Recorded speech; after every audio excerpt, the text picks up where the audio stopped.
Pensando en Voz Alta, conversación espontánea en la que se analizan los temas de actualidad, abordados bajo la perspectiva de Alfredo Mena Lagos. Pensando en Voz Alta. Buenos días, bienvenidos a Pensando en Voz Alta. Hoy tengo el gusto de tener con nosotros a uno de aquellos ciudadanos luchadores, sufridos, pero con una gran visión de país y que en la actualidad está liderando un movimiento cívico titulado Democracia Limpia. Así que le quiero dar la bienvenida a Paul Steiner.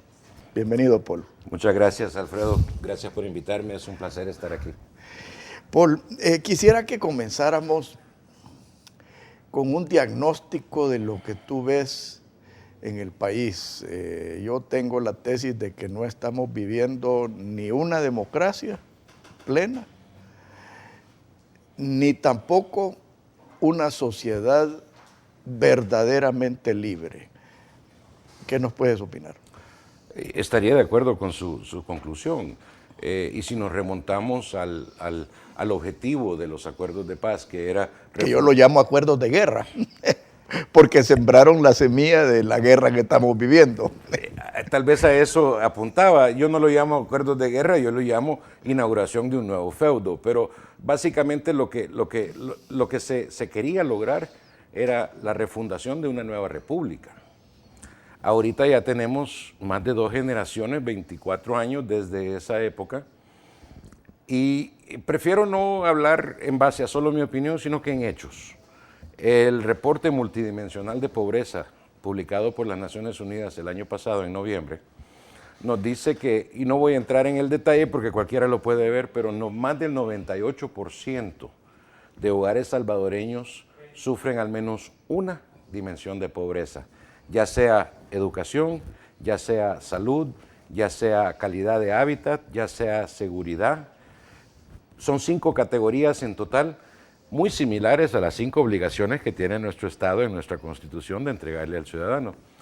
Pero si más del 98% de hogares está sufriendo de al menos una, entonces realmente es un legado bastante condenable el que la paz y la nueva república tiene. Si vemos lo que dice mi socio golpista en el movimiento, el doctor Félix Ulloa, me encanta la frase que él usa, que es el hecho de que durante la guerra construimos los muros, durante la paz las rejas y contratamos a los guardias de seguridad. Y lo que ha sucedido es que el ciudadano está entregando su libertad por un poquito de seguridad. Y aún así se nos están metiendo en las casas y nos están matando. Y eso es los que se pueden dar el lujo de contratar seguridad. Exacto, exacto. Tengo un muchacho en la oficina, el otro día le pregunté, ¿y qué te pasa? Te veo bien cansado. Me dice, es que no he dormido. Los mareros pusieron un portón en nuestra colonia y lo cierran a las 8:30 de la noche. Mi mamá no había regresado y todos pasamos toda la noche tratando de encontrarla y no podíamos salir porque no nos dejaban salir, tampoco dejaban a nadie entrar. Y resulta que la señora la encontraron dormida, sentada contra el portón a las 6 de la mañana al día siguiente, no la habían dejado entrar y ahí tuvo que dormir toda la noche, una señora de 60 y pico de años. Ese es el tipo de falta de libertad que tenemos. Ahora, aquí no manda la policía hoy en día en varias colonias. Los territorios están siendo controlados por las pandillas. Aquí no manda el bien común, que es lo que debería de salir de las instituciones. Aquí hay un yugo institucional que desvía ese bien común y lo manda al beneficio de los partidos políticos o sus cúpulas oscuras o sus financistas. Entonces, creo que corroboro su conclusión. Pero me preocupa eso, porque yo estoy seguro que no somos los únicos, estoy seguro que la gente que nos está viendo hoy está diciendo, sí, yo tengo el mismo problema. Donde yo vivo tengo una mara de este lado y una mara de aquel lado, entonces yo no voy por allá porque si voy por allá me matan, si voy por allá tengo que irme con cuidado porque no puedo llevar a alguien que vive por allá. O sea, esto es ridículo. Entonces, ese no es el país que ni se independizó originalmente con ese propósito, ni tampoco que el que yo quiero vivir. Y esa es la razón por la que yo estoy haciendo esto. yo creo que tenemos una obligación los ciudadanos. Yo creo que ser portador de DUI no es solo un derecho. Creo que viene, así como dicen, poder deber en el lado de funcionarios, como ciudadanos también tenemos poder deber. El DUI me da un poder como ciudadano, pero tengo un deber de actuar como ciudadano. Y ese deber no me permite quedarme callado. Y por eso la insignia de nuestro movimiento es no se vale callar. Tenemos que comenzar a darle vuelta a esta situación y nuestro pensamiento es que si logramos hacer la transición desde un pueblo a una ciudadanía, vamos a poder comenzar a ejercer ese poder ciudadano, que es al final del día lo que el artículo 1 de la Carta de las Naciones Unidas dice que deberíamos de tener como un derecho inalienable y universal. Ahora, junto con eso viene una prohibición, la prohibición del dominio de los pocos sobre los más. Si nos ponemos a pensar, es más, con un grupo de jóvenes del movimiento, estábamos sentados un sábado en la tarde hace un par de meses, e hicimos un análisis estilo CSI en una pizarra blanca grande. Y el reto era, ¿quién es la partidocracia en El Salvador? ¿Quiénes toman las decisiones por todo el país? Llegamos a 27 gentes. No se nos ocurrió más. Y de esos, solo 17 mandaban. Ahora, yo estoy de acuerdo que el cáncer que se está carcomiendo a esta sociedad es la partidocracia. Y yo sí creo que tal vez sí puede ser cierto que 27 sean los verdaderos decisores de este país. La partidocracia es mucho más grande. Yo a la partidocracia le he llamado la bestia. Y le llamo la bestia porque nos están drenando de recursos y de ilusiones para darle de comer a la bestia. Bestia en relación al tamaño de su poder. Y a su naturaleza, Paul. No en relación al tamaño de sus miembros, porque no son tantos. Y si lo vemos, es definitivamente mucho menos de lo que uno comienza a pensar, pero el alcance de su poder es extremadamente grande. Pero fíjate que es que a mí me gusta ir un poco más allá. Yo considero que la bestia es a todos los que en Estados Unidos le llaman los takers, que no producen, solo consumen, le chupan la sangre a una sociedad. Y eso vamos desde los diputados y sus asesores hasta todos aquellos que viven del gobierno y del Estado. Incluyendo su voto duro. Sí, correcto, sin aportar absolutamente nada a la producción y al bienestar de este país. Uh-huh. Aún así son la minoría. Claro que son la minoría, pero es una minoría poderosa y costosa de mantener. Totalmente. Y ahí no estoy en desacuerdo para nada, además estoy totalmente de acuerdo. Sin embargo, yo trato de ver el lado positivo de la vida, como nos dice una gaseosa. Y el lado positivo de esto es que sí son una minoría y que yo tengo un pacto social que rige en este país, esa constitución, por más buena o mala que sea. Pero ahí dice bien claramente que lo que yo debería de tener es una democracia representativa en este país. Que en realidad no funciona. O sea, no funciona por el impacto y el yugo que le ha puesto la partidocracia. Pero si nosotros realmente vemos qué es lo que está sucediendo, y es que el ciudadano está demasiado aparte de esa Constitución. Correcto. Si nosotros logramos acercar a ese ciudadano a la Constitución y que la viva, que la entienda primero, que la viva, que sepa cuáles son sus derechos, que diga, ya basta, no estoy preparado a aceptar esto. Que reconozca que no es el peón de la finca, sino que el DUI dice que la foto que está en ese DUI es el dueño y que son los capataces que se han tomado la finca. Entonces, si nosotros de repente podemos decir, no, yo soy el dueño aquí y aquí están a la par mía los otros dueños y no estamos preparados a que esto siga como ha seguido hasta ahora. Y perdóneme, pero el voto es la manera en que estos buitres, como yo los llamo, se han tomado el poder, se han tomado la finca. Pero ese mismo voto es su vulnerabilidad más grande. Pero fíjate que ese voto, Paul, y aquí yo te digo, una vez se enojó conmigo uno de los autores de la Constitución, porque yo en un programa dije que la Constitución que tenemos no valía ni siquiera el papel en que estaba escrita. Y me dice, ¿cómo te atreves a decir eso? Me dice, mira, le digo yo, ustedes con esa Constitución parieron la partidocracia, le digo.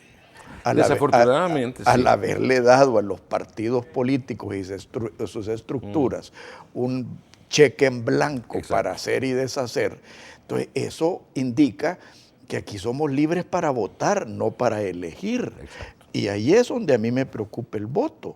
¿Tú te acuerdas lo que dijo Stalin del voto, verdad? Que no es importante quién vota, sino que quién cuenta los votos. Exacto. Y eso es lo que nos está pasando. Pero eso es por la manera en que está estructurada la partidocracia y que realmente es inconstitucional.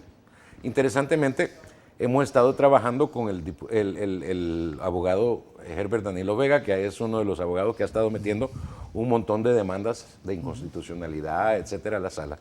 Él está tratando con una campaña personal de él de limpiar el sistema judicial. Y nos hemos unido, él se ha unido al movimiento y a la alianza de movimientos que estamos tratando de crear, porque él piensa que juntos vamos a lograr más que separados. Claro. Y yo estoy totalmente de acuerdo. Y ese es con el eso. tema del último segmento, Paul. Exacto. Danilo me dice una cosa, y me encanta el concepto, y él me dice, la Constitución dice lo que debe suceder, pero no dice todo lo que debe suceder, ni tampoco dice cómo debe suceder. Entonces, nuestra labor tiene que ser, una de nuestras labores tiene que ser luchar dentro de la institucionalidad para cambiar esa institucionalidad. Segundo, él me dice, no hay manera en que se interprete la Constitución de una manera que no sea para el bien común.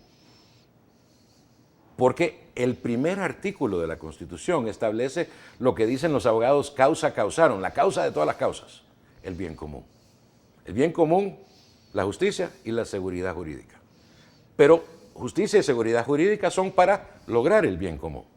Entonces, la causa de todas las causas es ese bien común. El criterio de los magistrados de la Sala de lo Constitucional siempre tiene que ser orientado a esa causa. Lo cual significa que si de repente les presentamos lo que realmente tenemos, que es una partidocracia, que es un sistema de gobierno, y les pedimos que lo declaren inconstitucional, están obligados a hacerlo. No, y mira, yo quisiera cerrar este segmento con algo que defina la justicia. Para mí la justicia debe ser derivada de la libertad, porque si no se vuelve injusticia. Y a mí me gustó mucho que me hayas contado que fuiste asesor de Margaret Thatcher, porque Margaret Thatcher es una de mis heroínas, y Margaret Thatcher en su libro dijo algo que a mí nunca se me va a olvidar. Ella definió el concepto de lo que se llama el consenso. Y dijo esto: el consenso es el proceso de abandonar principios e ideales por algo en que nadie cree, pero nadie se opone. Y ese concepto de creer y oponer me trae a mí a las puertas del próximo segmento, Paul. La legitimidad de este gobierno. Yo seriamente cuestiono la legitimidad de este gobierno por lo siguiente. Primero, fueron 6,000 votos, en mi opinión, chaveleados, porque se rehusaron a abrir las urnas. Y si nosotros tenemos que para las elecciones de los diputados de San Salvador se abrieron las urnas y salió una diferencia de 22,000 votos, te puedes imaginar si hubieran abierto las urnas en esa elección presidencial. Segundo, ¿por qué esconder los viajes de Mauricio Funes? Porque eso Si llega a salir a la luz pública de que Mauricio Funes estuvo más de 180 días fuera de El Salvador, entre sus parrandas, sus viajes de compras y alguno que otro viaje oficial, fuera más de 180 días, eso automáticamente lo invalida. A este gobierno. Pero por último, y quizás lo más importante, están gobernando como que si tuvieran un mandato. O sea, cuando el presidente dice que Venezuela es el faro que ilumina su camino, me pregunto yo, ¿es Venezuela un ejemplo de democracia? No. ¿Es Venezuela un ejemplo de prosperidad? No. ¿Es Venezuela un ejemplo de libertad? No. ¿Es Venezuela un ejemplo de una democracia limpia? No. Por el amor de Dios, y es un narcoestado. Y aquí me quiero referir a los valientes militares de este Salvador. Dense cuenta lo que Venezuela le ha hecho al ejército venezolano. ¿Es un ejército profesional? No. Está comandado por narcotraficantes y se ha vuelto en un instrumento de un narcoestado. Ahora, cuando a mí el presidente de la República me dice que es el faro que ilumina su camino, a mí eso me dice, hacia eso los quiero llevar. Y ahí viene tu labor. Por favor, no nos cambie, ya volvemos.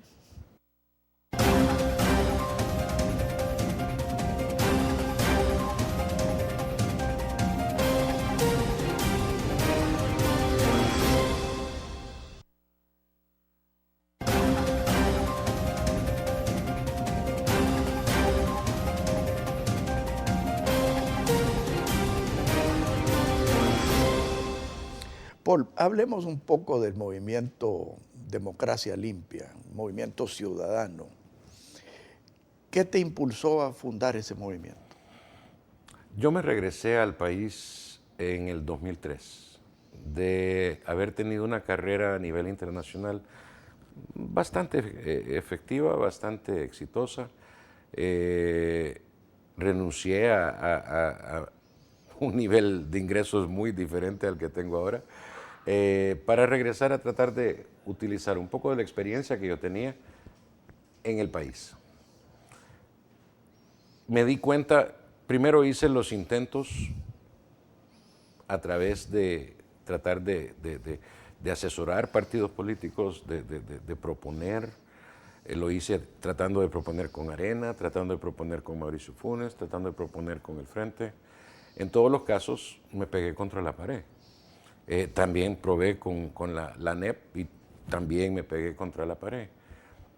Y en todos los casos había algo por detrás que estaba no queriendo considerar cosas que yo ya había tenido éxito en otros países. Proyectos que yo ya llevaba cocinaditos y bien preparados y no tenían ningún eco aquí. Y por pura casualidad yo estaba, Félix Ulloa me invitó al lanzamiento de su libro sobre financiamiento de partidos políticos. Y nos quedamos platicando al final. Y yo le dije, Félix, mira, perdóname, pero yo ya hice todo lo que puedo. Con todos los actores, solo el ciudadano me falta. Es mi último cartucho, le dije. Por pura casualidad, un mes después, me invitan a un programa de entrevista en televisión como un tuitero. Tuitero no tenía nada. Pero yo dije, bueno, Dios sabe por qué hace las cosas. Y yo dije, voy a aprovechar. Al final del programa me tocó a mí las últimas palabras. Y yo me di vuelta y me quedé viendo a la cámara. Y básicamente yo dije, hermanos salvadoreños, nos están viendo la cara, nos están bolseando y se están saliendo con la suya. Es hora de decir alto a la impunidad. Y ahí nació la frase, alto a la impunidad. Por lo menos aquí en El Salvador. Saliendo de ese programa me llueven llamadas, me llueven comentarios. Pero no te llevaron tweets. Sí, de todo, también. de todo. Luis Nuila, que estaba sentado a la par mía, que es otro el tercero del grupo de socios golpistas, era uno de los, nunca nos habíamos conocido, me agarra la mano y me dice, yo no te voy a soltar hasta que nos platiquemos. Llegamos a mi oficina, me cae la llamada de Félix y me dice, vaya, ¿cuándo armamos esto? Y el 11 de julio nace el movimiento Ciudadano Democracia Limpia. Hace casi un año. Hace casi un año, después de haber salido en televisión ese 23 de junio. Y ese era viernes, el 11 de julio. El lunes en la mañana amanece Norma Guevara con mi foto en el programa de Romeo Lemos. Este es el golpista. Y nos llamaron golpistas, desestabilizadores, la mano negra de arena porque tenemos el logo de la mano negra. Pero estás en digna compañía, Paul. Y repetidamente me han estado llamando golpistas. Metimos la pieza de correspondencia para que no prescribieran los delitos de corrupción y ahora me están llamando golpista por querer luchar contra la corrupción. El 23 de noviembre del año pasado presentamos al presidente de la República 18 organizaciones civiles, nos unimos para presentarle la petición de que la corrupción de que forme la Comisión Internacional contra la Impunidad con las Naciones Unidas aquí, que por cierto todavía no tengo respuesta. He oído sus declaraciones públicas, pero no tengo respuesta directa por haber presentado la petición y yo creo que la decencia dice que me debería de contestar, por lo menos decir si lo leí. Pero al final del día nació por la indignación, nació por la frustración de que no hay mecanismos de cambio en este país, a menos que usted siga la ruta de la partidocracia, y esa no es la manera en que yo quiero un país que debería tener una democracia representativa. Cuando yo llegué al país en el 2003, mi amigo de infancia, que por cierto él se fue, ya no aguantó, me dice al principio, mira, ¿qué vas a hacer? Y le conté que quería ver si podía utilizar mi experiencia aquí en el país, y me dice, mira, pero es que aquí si no tenés padrino no va a funcionar nada que hagas. Y ahora, 13 años después de haber llegado, me doy cuenta que tenía razón, porque el sistema está diseñado para hacer las cosas a través de padrinos. Sí, pero es que tener padrino significa tener dueño. Exacto. En este país. Y ser político, de la manera en que manejamos nuestra política aquí, requiere tener la cola pateada y deber favores. Por eso es que vemos un crecimiento de 50,000 empleos en los últimos 4 años en el gobierno. Por eso es que vemos más empleados políticos o partidarios en la Asamblea Legislativa que institucionales, y aún así, institucionales ahora aparentemente también incluye partidarios, porque así es como el Frente fue metiendo los de ellos para que no aparecieran en la lista de partidarios. El engordamiento de la bestia. Totalmente, pero la bestia, la grasa de la bestia, que es lo que nos cuesta tanto, no es la bestia en sí. Si nosotros podemos llegar a ese núcleo y eliminar ese núcleo, la grasa se derrite sola. Y ese núcleo está controlado a través del voto.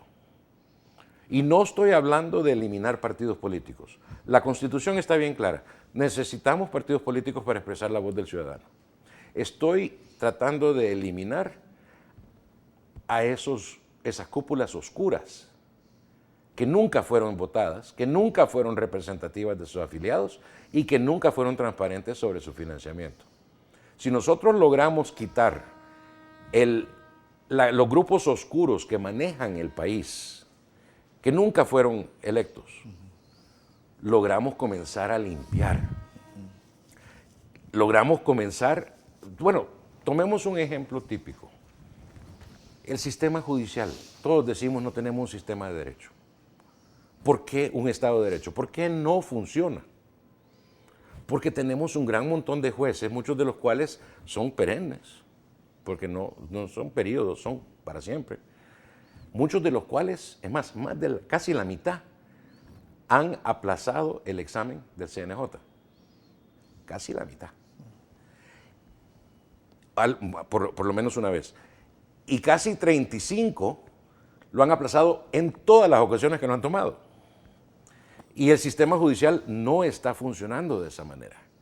Hay nepotismo, hay clientelismo, hay tráfico de influencias, hay peculado, hay una gran cantidad de cosas. Y lo que está sucediendo es que la Corte Suprema de Justicia no está limpiando su sistema judicial.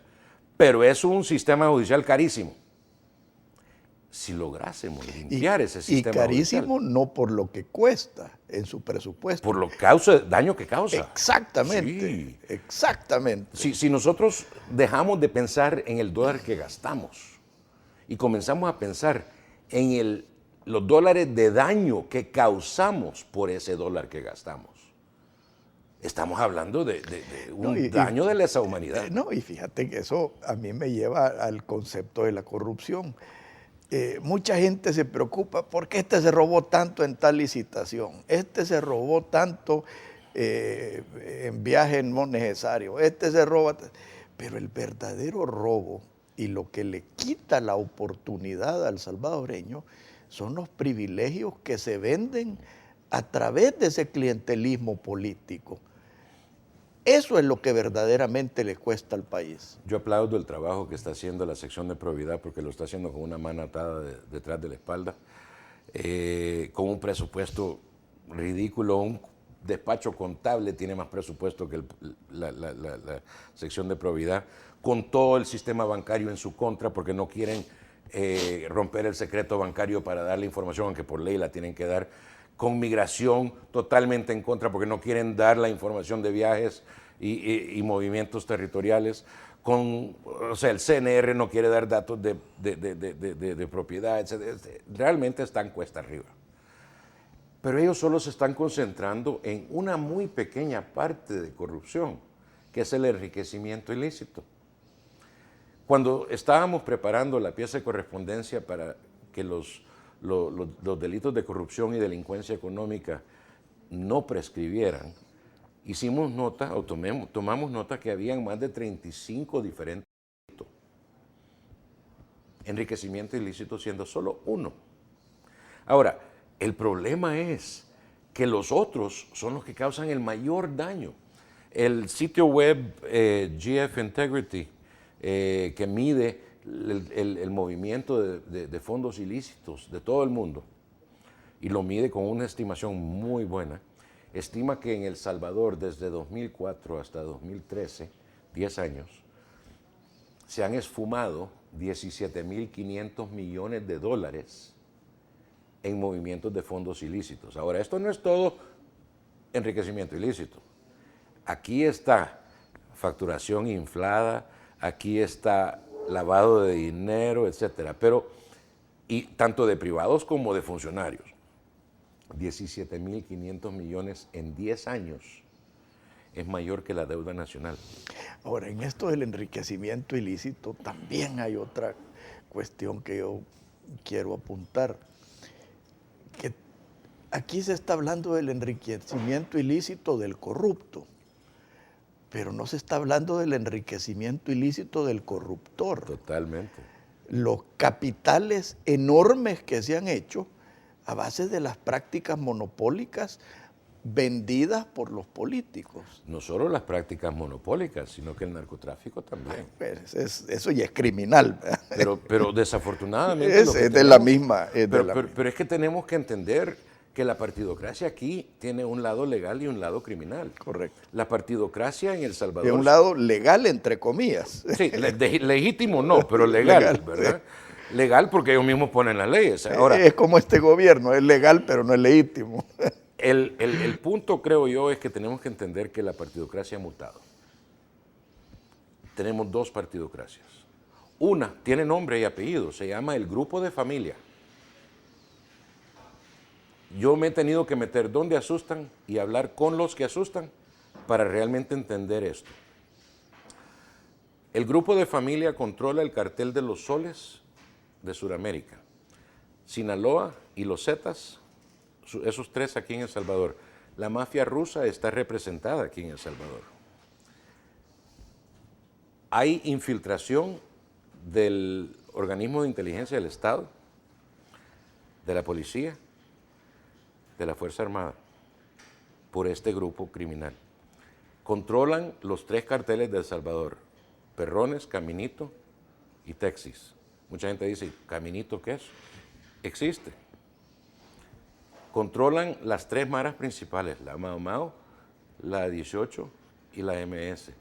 El negocio ilícito de la partidocracia criminal son 30,000 millones de dólares al año. Y eso es lo que está causando la inseguridad ciudadana que vivimos. Como decía su expresidente, nos guste o no nos guste, la tenemos. Y cualquier ciudadano que quiera limpiar la democracia, usted, yo, todos los que estamos aquí, no la vamos a poder vencer si no limpiamos la democracia en el otro lado de la partidocracia, que es la partidocracia oficial y partidaria, primero. Ahora, que hay protagonistas en ambos, sabemos que hay. Y hay vasos comunicantes.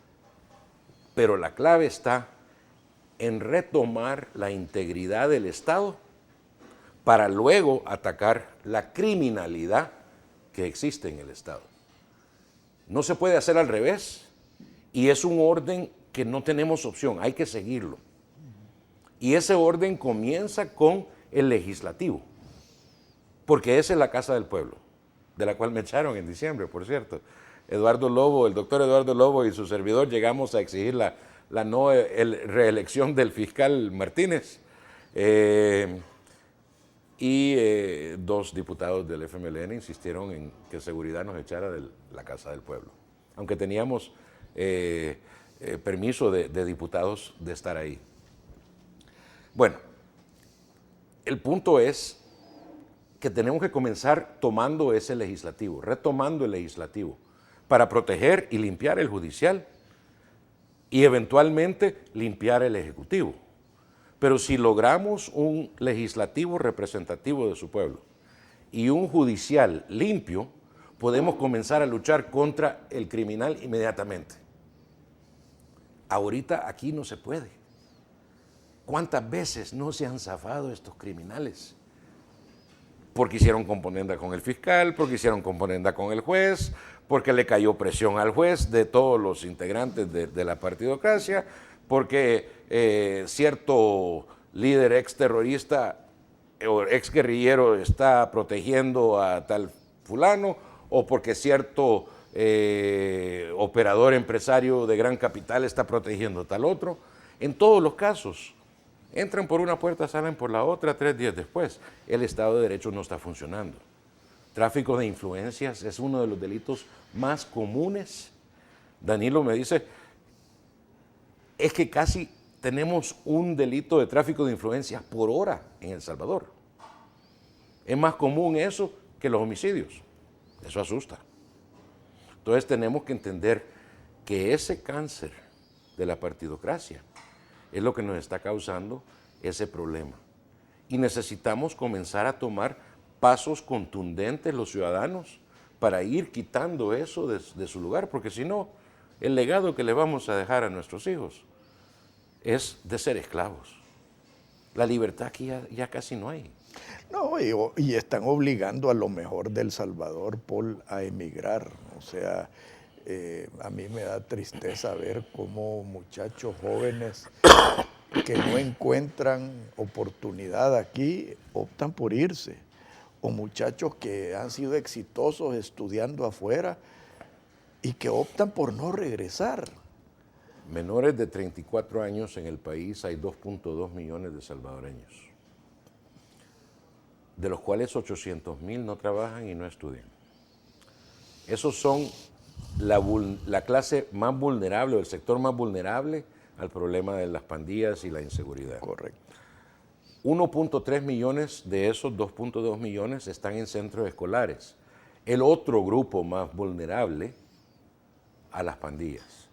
Uno de los muchachos que trabaja dentro del movimiento conmigo, Wilber Escobar, fue partícipe de un estudio en el 2011, donde fueron a estudiar centros escolares. Él trabajaba para el Minet, fueron a evaluar centros escolares, a entender en las entrañas de los centros escolares el problema de las pandillas y la inseguridad.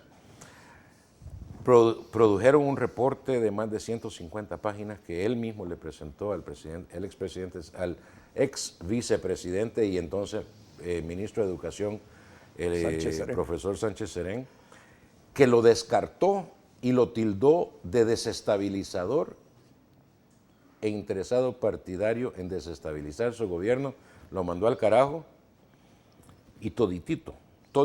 Pero es que no hay página donde algo que ellos hayan dicho no está viéndose ahora en la gran mayoría de centros A escolares. ver si me puedes pasar copia de eso, porque Con gusto. yo soy estudiante. Con gusto. Yo creo que la inversión más importante después de la salud es la educación. Pero en el próximo segmento quiero que analicemos por qué vamos a hacer. Porque de nada nos sirve quedarnos en el discurso si no hacemos algo. Correcto. Por favor, no nos cambie, ya volvemos.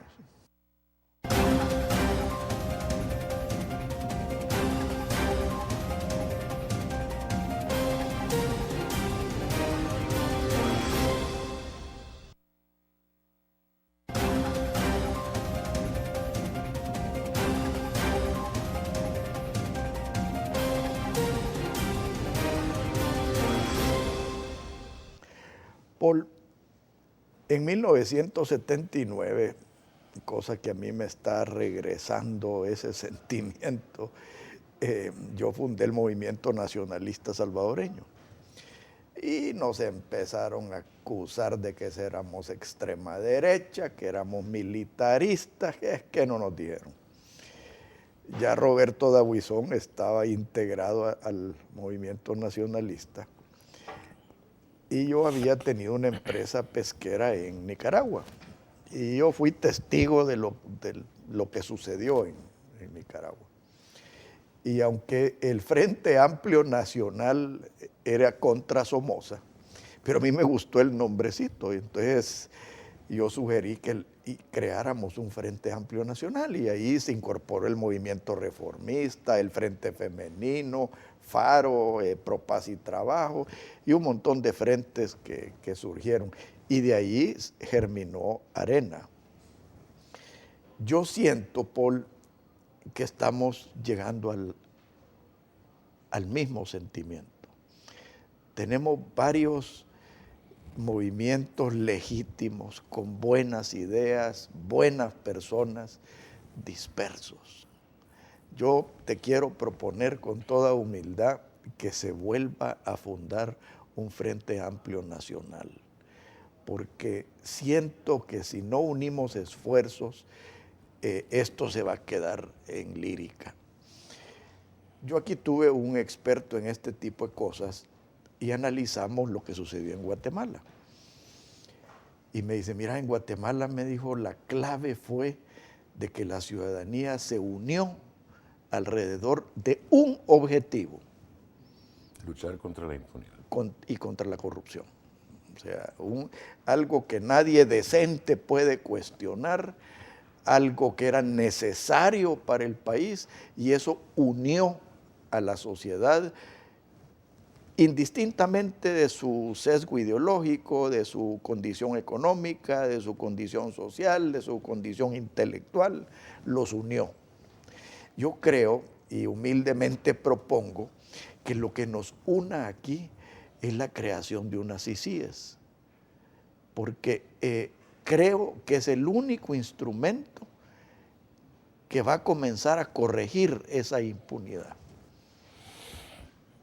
La comisión, primero, uno de los ejes de trabajo de mi movimiento es solicitar la comisión, así que no puedo decir que estoy en contra, pero no es el panacea. No, claro, y es el principio. Cuando usted tiene un caso de un virus o una infección, el doctor le prepara un cóctel de medicinas para luchar contra diferentes partes. Honestamente, mi opinión, y no soy abogado, pero soy ciudadano, y eso me da el derecho a una opinión, por humilde o lo que sea, pero uno, necesitamos que la corrupción nunca prescriba. Dos, necesitamos que el Club de Zorros no sea quien decida cuál zorro cuide las gallinas. Las elecciones de segundo grado deben ser apartidarias para asegurar de que no estemos poniendo chaneques en cargos de juez, por ejemplo, de magistrado. Necesitamos una ley de partidos políticos escrita por los ciudadanos, no por los mismos políticos. Y necesitamos una comisión internacional que venga a dar investigaciones imparciales y profundas a casos que siempre han sido emblemáticos de chanchullos y tráfico de influencias. Pero esas son 4 tareas, son 4 cosas que hay que hacer. En estos últimos meses, yo creo que interesante cómo la vida da vuelta, ¿verdad? Porque usted en el 79 fundó este Frente Amplio y no sé si ustedes lo pensaron como yo lo voy a describir ahorita, pero si vemos cualquier sociedad, es una distribución normal y todos nos organizamos en intereses verticales. ¿Sí? Si yo quiero luchar contra la corrupción, me meto a Democracia Limpia. Si yo quiero luchar contra, por la transparencia en partidos, de partidos políticos en su financiamiento, me meto a Acción Ciudadana. Si yo quiero, o sea, cada quien, si me gusta ajedrez, me meto al club de ajedrez. Si yo quiero horticultura, me meto al club de horticultura. Pero todos nos organizamos en la sociedad en intereses verticales, igual con intereses ideológicos, el de derecha y el de izquierda. El de centro, que no veo a nadie aquí de centro, pero bueno, para unir a la sociedad. Y ese Frente Amplio tiene que ser horizontal. Correcto, correcto. Entonces, interesantemente, tal vez me le adelanté un poquito porque no habíamos platicado este tema. Por favor. Pero al inicio de este año, el doctor Eduardo Lobo, su servidor y una media docena de compañeros en esta lucha, nos hemos ido reuniendo y hemos ido tirando ideas, etcétera, y aterrizamos en esa necesidad de algo horizontal, donde organizaciones de izquierda y organizaciones de derecha se podían unir, donde gente de centro se podía unir, donde el denominador común no es ideológico ni económico.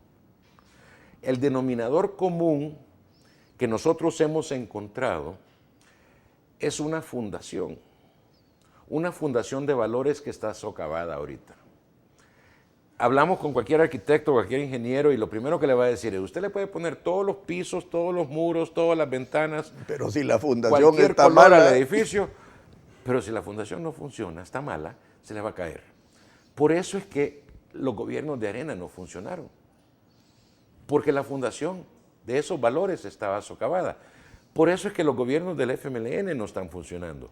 Pero honestamente, si nos vamos para atrás, Napo Duarte, su gobierno tampoco funcionó por esa misma fundación que estaba socavada. Y ningún gobierno en el futuro va a funcionar, no importa su ideología política, el péndulo puede dar vuelta lo que usted quiera, pero mientras no se arregle la fundación, cualquier edificio que usted construya, de cualquier color político que sea, va a fracasar. ¿Por qué? Porque hay 4 valores que están haciendo falta en nuestra sociedad. Integridad, libertad, equidad, no igualdad. Equidad es donde se le ayuda más al que más necesita. Y solidaridad. El Salvador se ha vuelto el país de sálvese quien pueda. Necesitamos ser el país de a quien puedo ayudar. Necesitamos ser el país de, mire, me encontré esto, creo que es suyo. Necesitamos ser el país de, mire, su derecho comienza donde el mío termina. Necesitamos ser el país donde, mire, usted que tiene 0 ingresos, véngase al frente de la cola porque tiene que gastar su tiempo buscando trabajo. Entonces, y si es posible darle trabajo. Si es posible darle trabajo o ayudarle a encontrarlo. Yo no soy fiel creyente en regalar pescado. Así es. Yo creo que 30 años de estar asesorando empresas y gobiernos en más de 50 países me dice a mí una cosa. Empoderar a alguien a superarse es la mejor forma de caridad. Es correcto. Que irle a regalar algo a alguien. Y mi papá... Y peor aún, quitándoselo a otro. Exacto. Pero ¿sabe lo chistoso? Mi papá me enseñaba eso. Cuando yo era chiquito, a él le importaban tus juguetes. Y él, de los Corgi Cars, que son los carritos como los Matchbox que traían. Yo todavía tengo de esos. Pues a mí me fascinaba. Y cada vez que traía un nuevo contenedor, yo salía jugando. Y una Navidad él me regaló un equipo de carpintero. picante, un serrucho, etc. Y yo hice una carretilla de madera. Pero al mismo tiempo me regaló varias cajitas de Corgi Cars. Los Corgi Cars quedaron desechados 6 semanas después, sin llantas, sin puertas, etcétera, porque los había jugado hasta morir y ahí quedaron. Usted sabe que yo ahora, a mis 53 años, todavía tengo la carretilla. Y mi papá me estaba educando y me estaba diciendo, es que si tú lo haces, lo valoras más. Pero no sos el único. Yo a mis 64 años todavía tengo mi colección de carritos. Y mi mujer me regaña porque nunca se las quise dar a mis hijos.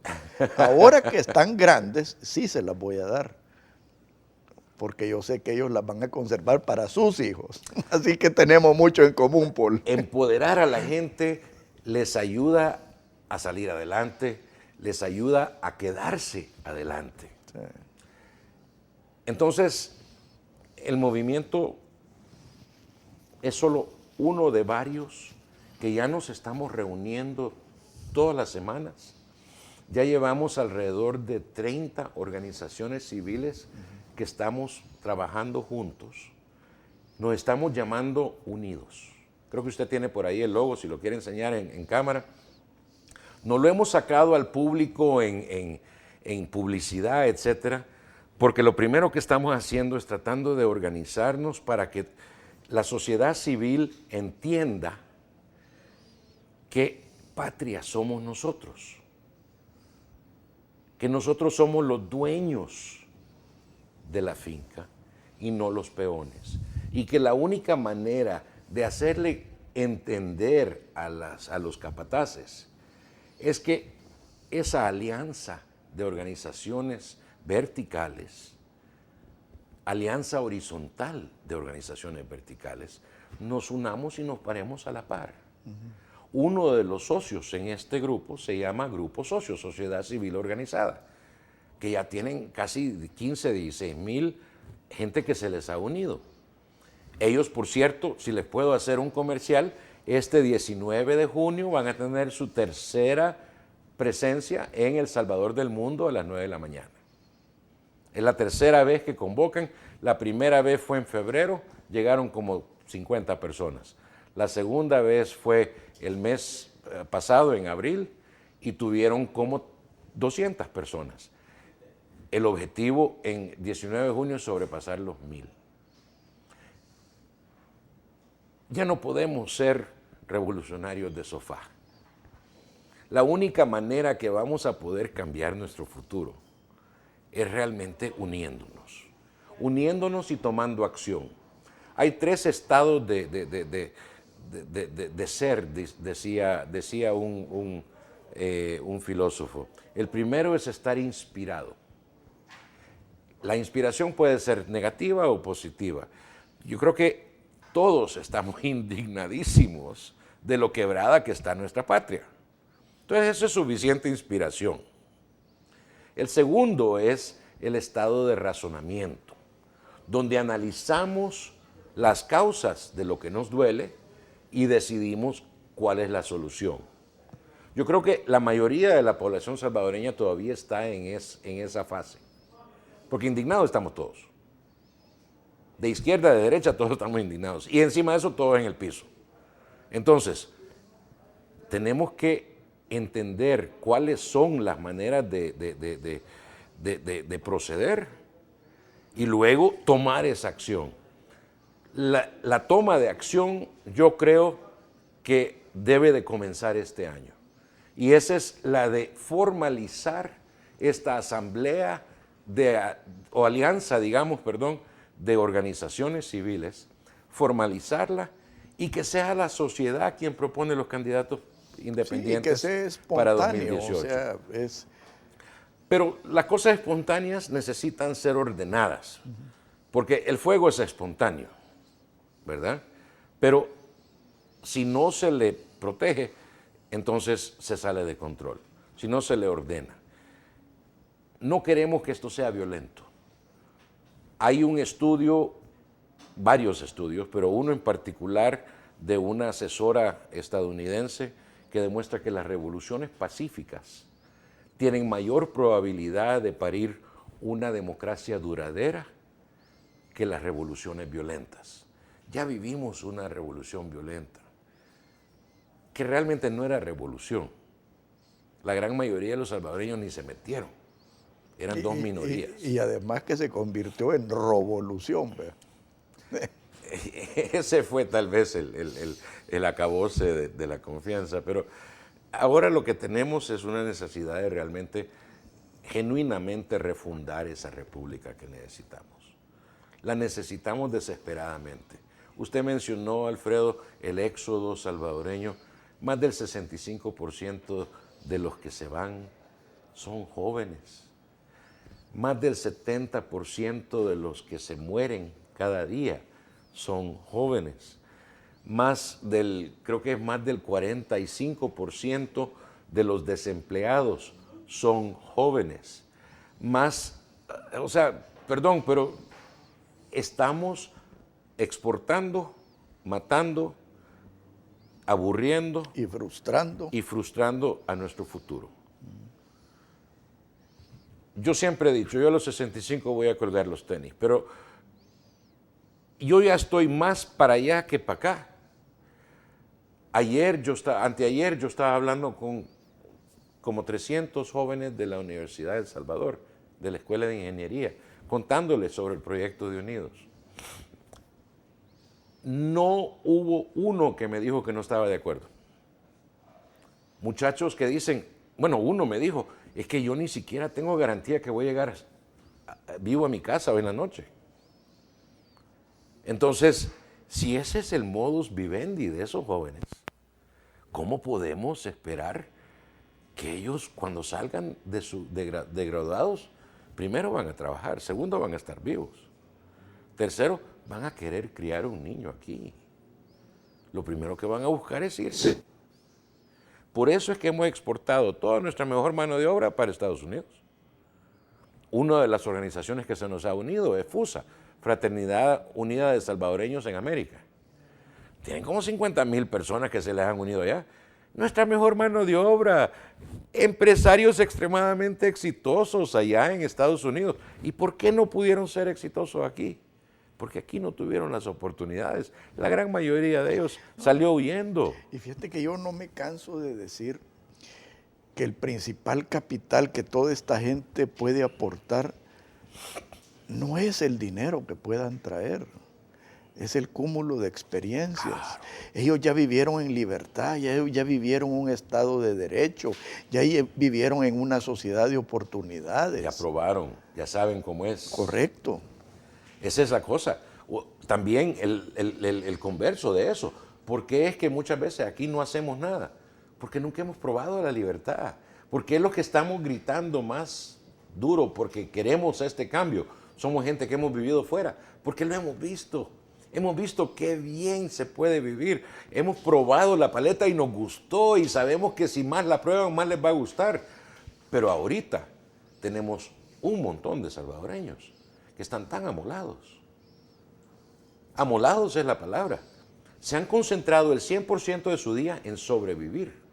Han rechazado la política como algo sucio, porque realmente es sucia ahorita. Y dicen, es que el Estado no me va a ayudar. Si yo voy a sobrevivir y le voy a dar de comer a mis hijos, tengo que echar riata todo el día. Claro. Y mientras estemos sobreviviendo, no estamos refundando la nueva república. Yo le digo a todos con los que hablo, en una radio donde salgo todos los viernes, a la entrada del edificio dice, solo el pueblo salva al pueblo. Y es cierto. ¿Qué radio es esta? Radio Cadena Mi Gente. Todos me decían cuando entré, no, pero esa es la radio del frente, de la izquierda. ¡Ja! Más lejos de la realidad no puede ser. Esa radio llega, 700 AM y también en digital, llega a 1 millón de salvadoreños. ¿Cuál es a la semana? La frecuencia digital. 700 AM. ¿Y la digital? Digital es migenteinforma.org. No, pero en FM no tiene. No tienen FM. 700 AM. 700 AM y si la quiere oír en la web, migenteinforma.org. Pero viera qué interesante. Ahí paso 2 horas todos los viernes. Al final del programa, llamadas. Al inicio, ya tengo casi 8 meses ahí. Esa radio llega a 1 millón de salvadoreños a la semana, tanto aquí como en Estados Unidos. Recibo llamadas hasta de Australia, Canadá, uno de Suecia, que nos llama a menudo, y otro de Suiza. Pero qué interesante, estos son los verdaderos salvadoreños. Y lo que me da mucha lástima, el FMLN no los apoya, Arena no los apoya, el empresariado, las marcas, por pensar que es del frente, no los apoya. ¿Sabe quién le da de comer a esa radio? ¿Quién la mantiene viva? Ese mismo 1 millón de salvadoreños. Mañana tienen una reunión en la radio para recaudar fondos. Tienen gente que les manda dinero. ¿Cómo puede ser que el mismo pueblo está manteniendo viva a un medio de comunicación porque necesita expresarse? Y toda la partidocracia. Vamos a encontrar otros medios de expresión. Muchas gracias, Paul. Ha sido un gran gusto. Cuente con mi humilde colaboración hoy. Muchas gracias. Que Dios los bendiga a todos. Muy buenos días. Esto fue Pensando en Voz Alta, conversación espontánea en la que se analizan los temas de actualidad, abordados bajo la perspectiva de Alfredo Mena Lagos. Pensando en Voz Alta.